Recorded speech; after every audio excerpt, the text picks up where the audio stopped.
They might rank the video component a little bit higher at the start, but yeah, the audiogram will outperform the video in some cases. And then you'll get mad about it, I'll get mad about it. And then we sit here and we just crash out on a podcast about it. Yeah, it's fine. It's fine. We're going to cut all of the crashing out.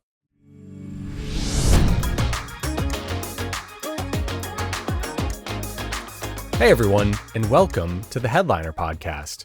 We're your hosts, Nicholas and Elissa, and we're here to keep you in the loop on everything happening within podcasting and share what you can do to promote your show. So Elissa, what are we talking about today? Yeah, so today we're actually going to be talking about a conversation that happened in our YouTube comments, I almost said DMs, but YouTube comments.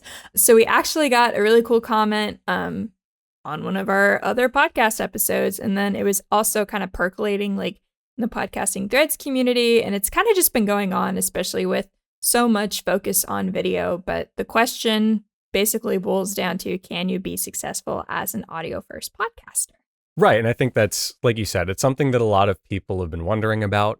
For the longest time, podcasting as a space has been audio first, and as we're seeing now, we're pivoting to video in a big way with guys like Netflix, Hulu, Apple getting into the fold. So I think rightfully so, a lot of people are worried if their audio podcasts can weather the storm. Quick answer. Is that a yes or a no? I feel like we just need to give people the answer. Someone somewhere is having an anxiety attack, maybe. It may be me. It definitely is a yes. Of course, you can be successful as an audio first podcaster. Whew. Okay, cool. Great episode, everyone. That's a wrap. Yeah. But no, I'm sure we have like a lot of kind of like stats and figures and information to talk about there. So how about it? How about you just, you shower me with the information? Yeah, so let's get into it. So before we get too into it, let's, actually read that lovely comment that we got for some just background context. So it came from, and I'm so sorry if I say this wrong, Lillian Lucia. I think that was the user that commented. I think that's right. But anyways, her comment reads, "Hey guys, I've been following the channel for a while. My podcast is now on Spotify, only 6 episodes so far. I've been struggling to find a way to come to YouTube using an audio only. And now looking at your last content numbers," and I put this little caveat, assuming that they're referring to our podcast playlist numbers, continues, "I don't know if Audiograms have good chances here. I didn't want to record video, but I don't know if I'll be successful only with audio. What do you guys think about this?" Okay.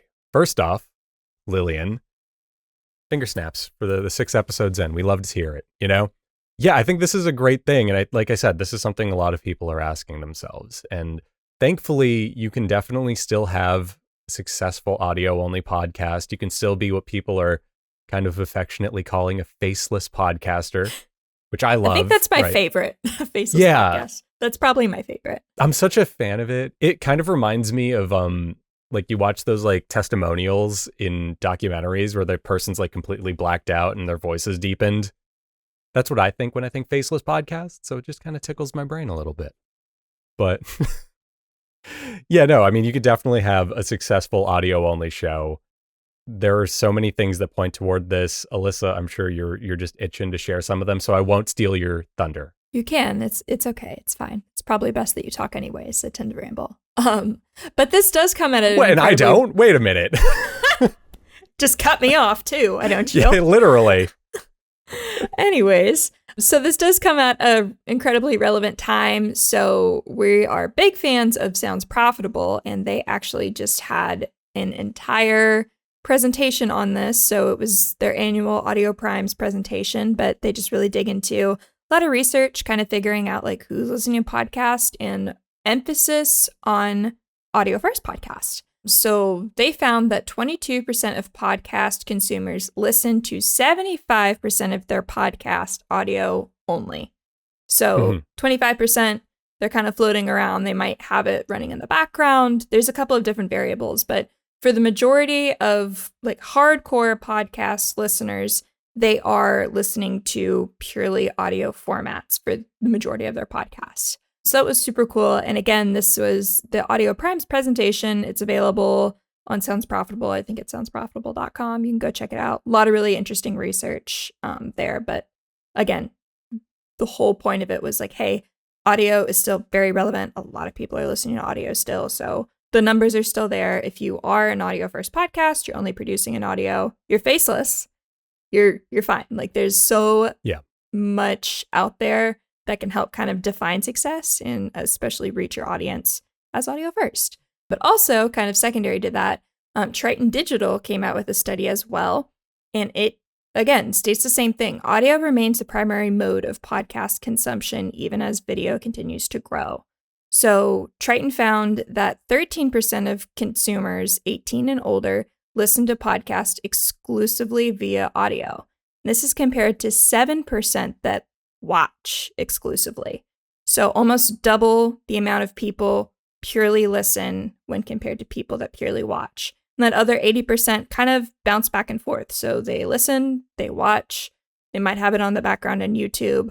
So they might not actively be watching or actively consuming video first. Well, like paying attention to video first with their eyes. They're listening. It's in their ears. Yeah. And that's definitely how I probably listen to most of my podcasts. It's just, in another tab in the background. I mean, look, this makes sense. And I think this is a great stat to share with people because you hear that and you're like, oh yeah, like a little part of me is like, yeah, duh. Like most people probably are second screening the podcast.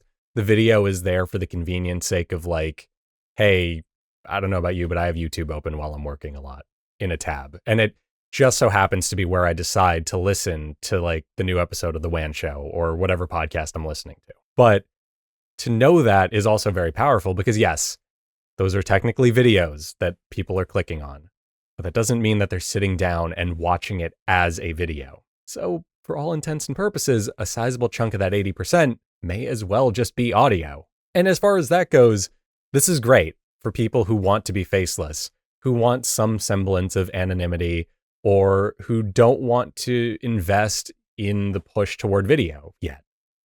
Totally valid. We're going to talk about that in just a moment. I peeked ahead in the doc. I did my homework this week.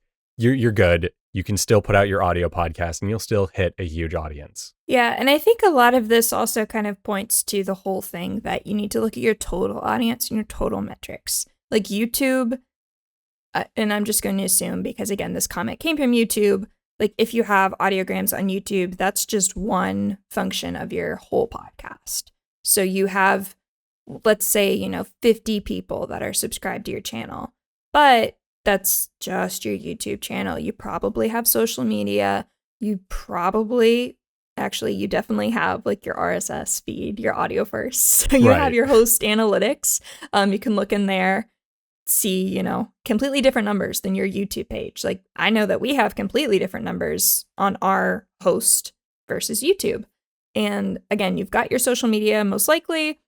Other things you could have, your newsletter. So that's a totally different set of metrics. Now you're looking at like open rates, you're looking at click rates, you're looking at all sorts of things. So the whole thing is, yes, you can be faceless, you can have success, just don't focus so hard on one platform's KPIs if you're trying to kind of diversify. Just look at the whole thing before you start thinking, oh, my audience isn't as big as I want it to be type deal. Right. Don't focus on like perfecting every platform at once because your needs on each platform are going to affect the other one. If you want to be audio first, maybe you weigh performance on the RSS feed higher than performance on YouTube. If you emphasize video in a big way on your show, you might see a dip in your RSS feed, but you might see like a big gain in your YouTube. That's totally fine. It's kind of just like the project manager triangle, right? You can have 2 out of 3 things. So you just need to figure out what your priorities are and optimize for that. And especially for the one-man bands, kind of the indie creators out there, like, yeah, you can't be everywhere at once. You would love to just be killing it on every platform, but be realistic with yourself and think about like 1 or 2 places that you can really hone in and be consistent with. And that's probably where you should be looking at your stuff. And also put a huge asterisk on it because like, just because you're focusing on your RSS feed this sprint or this quarter or whatever doesn't mean you can't go back and figure out YouTube at a later time.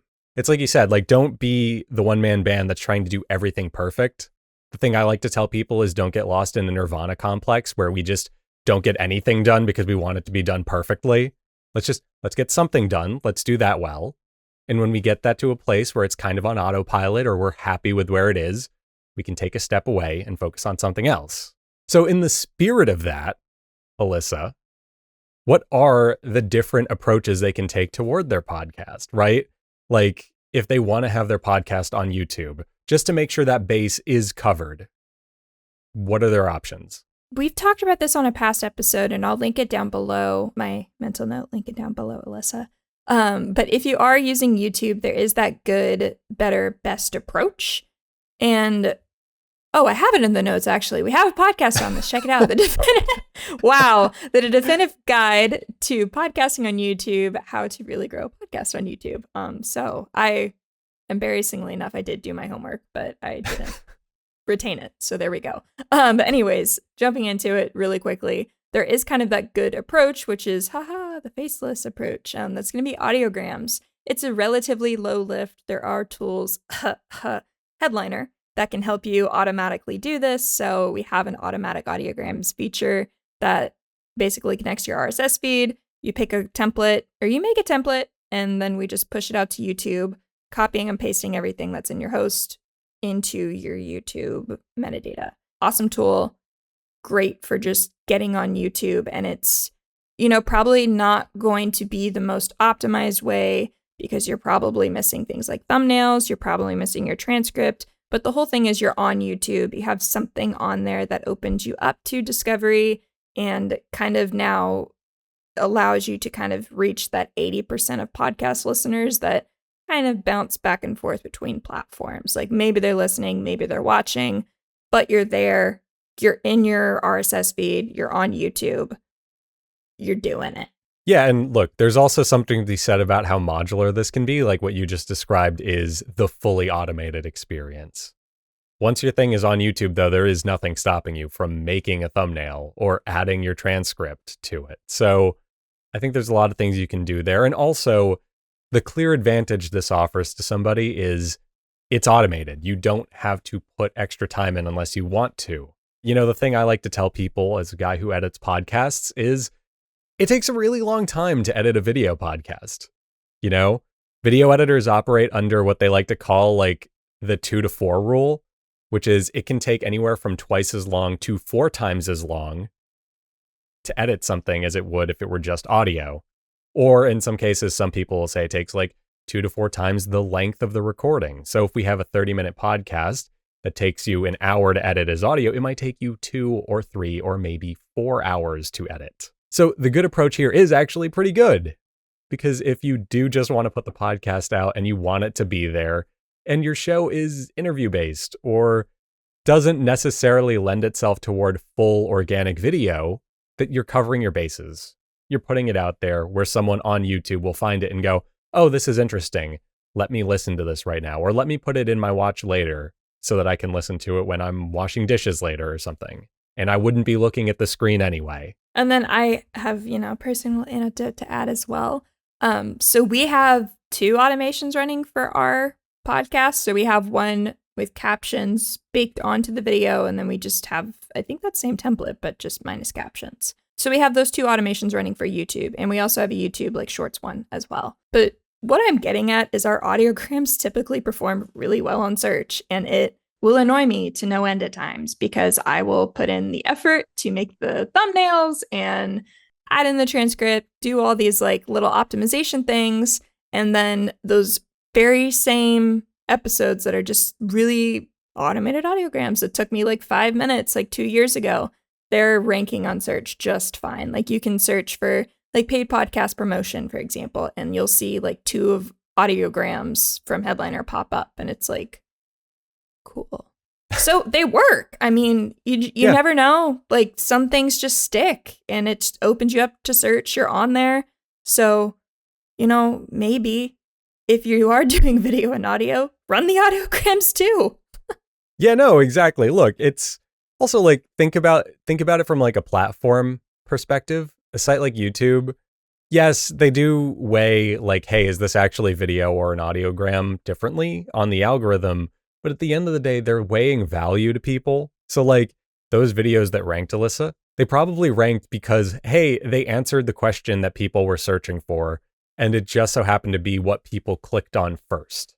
Mm-hmm. So it is good so long as you're providing value to your listeners or your potential listeners. YouTube doesn't care. They're going to rank it.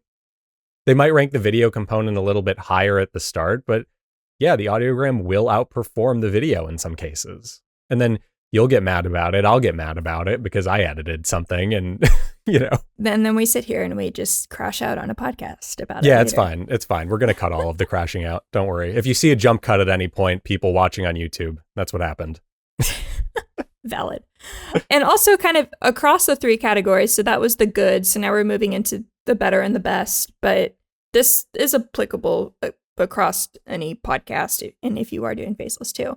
Invest in things like show SEO. So thinking about your titles, thinking about your tags, your show notes, all of this stuff you can kind of optimize on the back end as you're creating your podcast. Or again, you can use tools like Headliner to help optimize this or to help kind of automate that process. Things with the podcast promo pack, ensure that you have a couple of keywords like in those show notes, kind of, again, thinking about how you want your show to be presented to for people that might be searching for a specific topic or an answer to a question. You can kind of weave that in specifically in your show title. If you have a very clear question with a kind of answer format that typically does well on platforms like YouTube or just on search in general. I would argue that might be getting kind of into like the better and the best because it takes a little bit more time. You have to think about it, but you can do it in the good enough category and you'll reap the benefits and have your lovely audiograms outpacing your video stuff on search. And then you too can be in this situation. Yeah. But anyways, creeping into the better category for sure. Just turning on the camera like you see here. It's not a lot of crazy lift. I know Nick said that he repainted his wall over the weekend, so it's lovely and fresh. I didn't do it just for the show, Elissa. We don't need to make me out to be weird. I do that enough on my own. Hey, I've rearranged this entire room, so it's not as messy anymore. Well, if they're pointing and laughing at me, they can point and laugh at you too, so thank you. Yeah, I'm there with you. I was going to throw myself under the bus, don't you worry. But Sorry, just the image of I'm going to throw myself under the bus too. No. If I'm under the bus, pull me away. Don't throw yourself there too. Okay, whatever. Moving on. Different conversation. We'll talk about this offline. That is, somewhat of like a medium lift. So did it cost money to move stuff around or kind of refresh? No, not really. It was, an amount of time. You don't have to worry about, did I brush my hair? Am I have a clean background? If you're doing audio, you just show up and record. But it is a medium lift and it adds an amount of time that's not always there with audio first. And kind of continuing that, now you're probably talking about different software, different editing tools. Sure. You can attest to the amount of time that it takes to edit these things versus just the audio. So you're definitely starting to add a little bit to your process for sure. Yeah, exactly. And there is a tangible reward to it, right? Like this does just naturally tend to perform better. You can also pull social clips from it now because you have the full video somewhere. But exactly, it takes longer. It costs more. Once you factor in subscription costs for stuff like Adobe Premiere, if you're going to do it on that, these things add up over time. And if you really do want to do this, commit to it, awesome, right? We love video podcasts. We literally do this as a video podcast. But yeah, just know it takes longer and it's a bit more work. And this is like the tip of the iceberg or whatever as far as this goes. Yeah, and there is a stat out there because, of course, we found a stat out there. So the people over at the Podcast Marketing Academy, so that'd be Jeremy Ains, does a lot of really good research on just podcast creation and listenership and stuff. Would encourage you to check them out. But once you add video, you can probably expect your cost to jump by about like 3.6x. So, if you're spending about $100 to make your audio first, you might be spending like $360 to make your video now. So just kind of some food for thought there. Yeah, that maths from my experience. So yeah, it kind of what we were saying also, not even just like costs, but also just like investment of time balloons. I think I said it was like 2 to 4 times to edit a video than, and what comes after that? What comes after better? Yeah. So now you have best.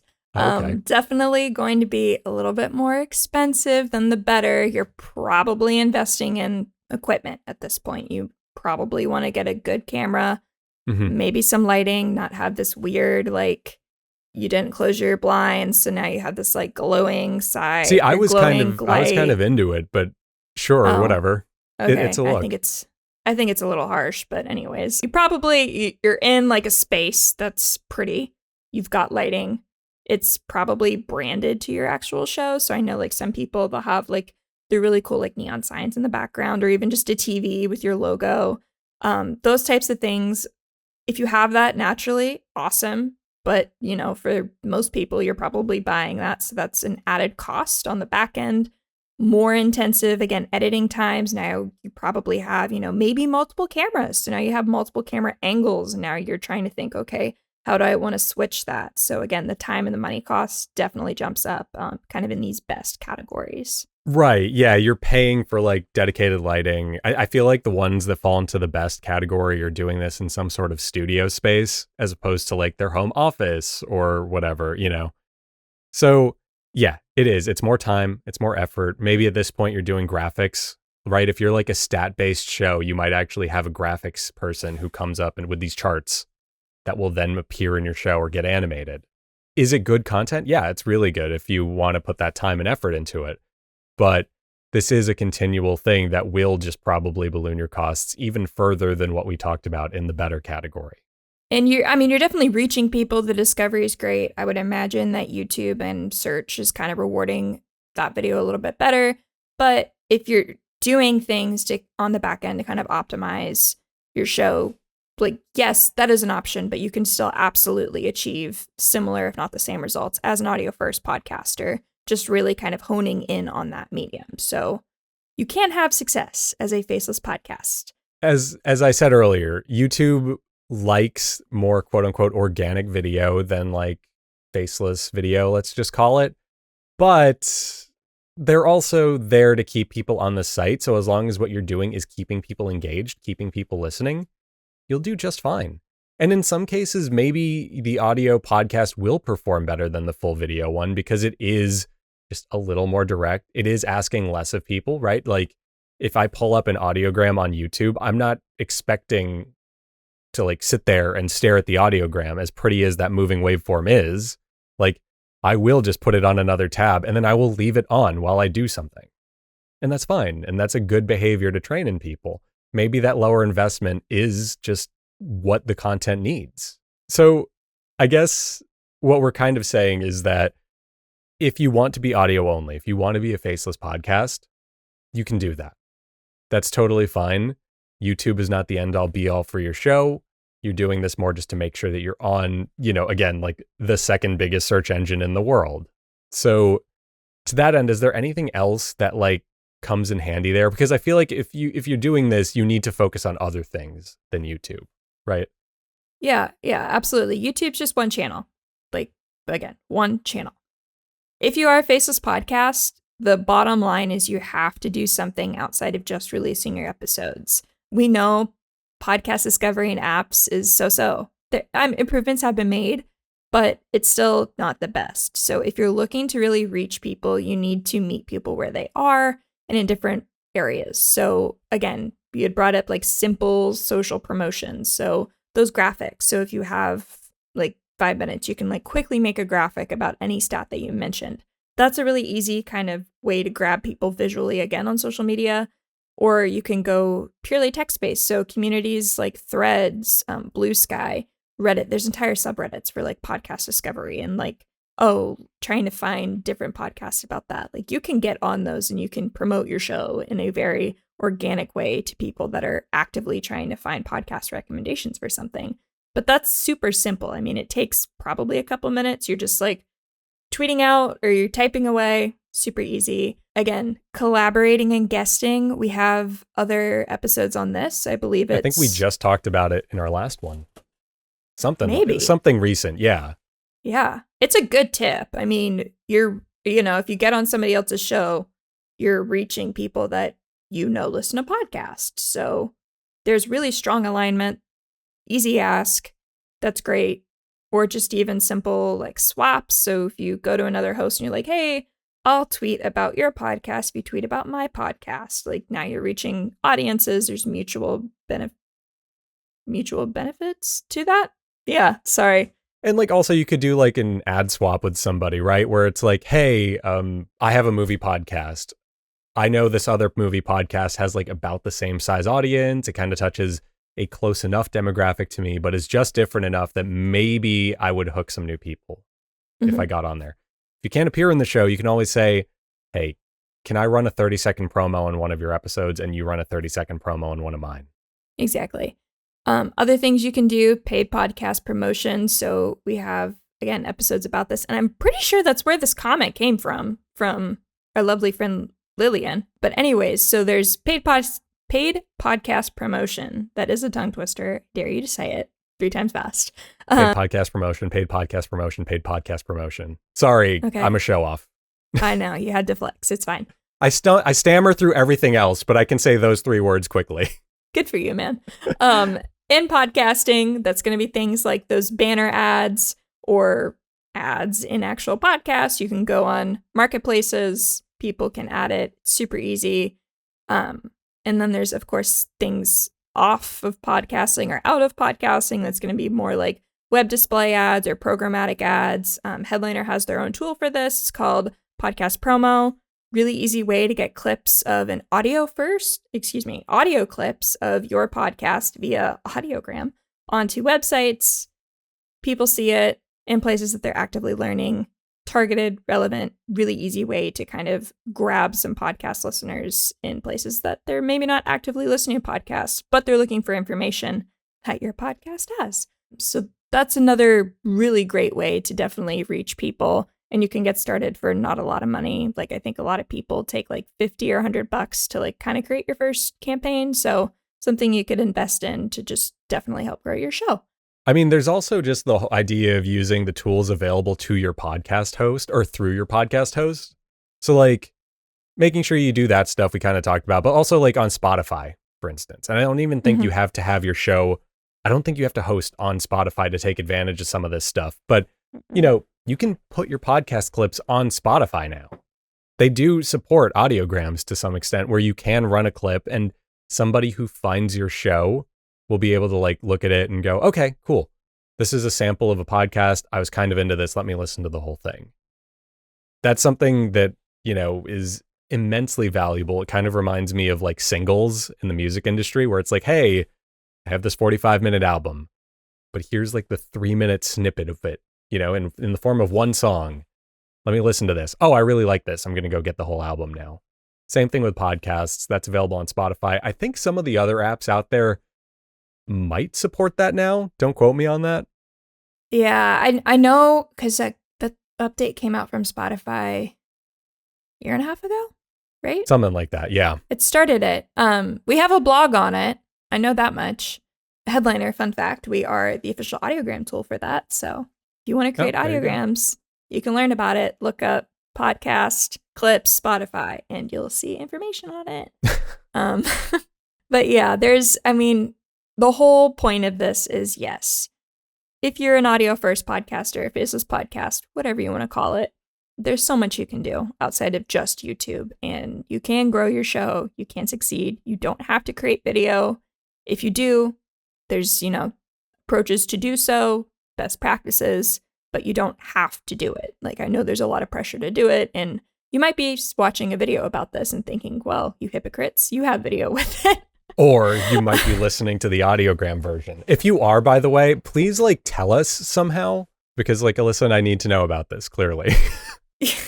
I mean, I look in the YouTube studio, I see, I see the numbers. So I know people do listen to these. But yes. Yeah. I think that's my soapbox. The bow I want to tie everything up with is this all circles around the idea of get your podcast out in as many places as possible. So yes, if you have an audio only podcast, by all means, please use Make and Headliner in order to make the audiogram version for your channel, right? Super low lift. It takes you 5 to 10 minutes to set up, and then you can just literally take a step back and forget it's even there. Likewise, if you're doing the audio only route, yeah, play the social media game a little bit. Just because you don't have full video doesn't mean you can't make audiograms for your Instagram or your LinkedIn page, whatever. Likewise, if you're going on the social media route, there are tools like Threads where they actually are like really building out support for podcasters. Like they allow you to link your podcast on your profile now and all this stuff. So if you're audio only, that's great. Just maybe play the Threads game a little bit because it looks like a very audio creator friendly area. And yeah, that's kind of it. I think that speaks for itself. If you're audio only, awesome. Just put in the work, get your show out there, and you'll be golden. Okay. On that note, Elissa, I don't have a segue. I think that wraps things up for today. Yeah. I think that was the bow. I'm done talking. that is okay. Cool. So thank you to everyone for listening. We'll be back soon enough with more tips on growing your podcast and more just breakdowns and analyses of the space as a whole.